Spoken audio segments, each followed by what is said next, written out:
Welcome to Not Milk Never Milk. Subscribe if you're lactose intolerant. You start by entering airplane mode to block cellular voice. This is required by airline rules and prevents accidental calls.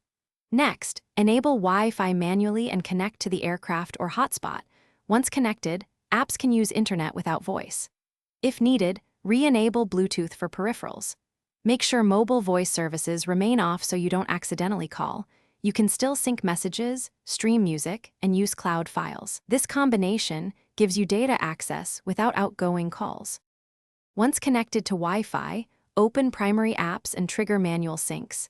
Email, cloud drives, chat clients. You want fresh content before ascent. Make sure large media and maps are downloaded ahead of time so you won't depend on intermittent onboard internet. In settings, restrict apps to Wi-Fi only and disable cellular background data.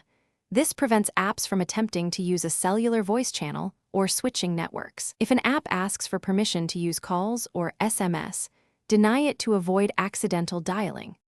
To finish, enable a VPN for privacy and verify the tunnel is active once you join the aircraft network, because many public networks are captive or insecure. If Wi-Fi misbehaves, toggle airplane mode off and on, or disable and re-enable Wi-Fi to force a fresh lease. This often resolves DNS or captive portal issues. If there's still no internet, fall back to offline content you prepared earlier. Troubleshooting tip: restart the affected app or device before assuming the plane's network is at fault. Thanks for watching. If this was helpful, leave a like and consider subscribing. See you next time.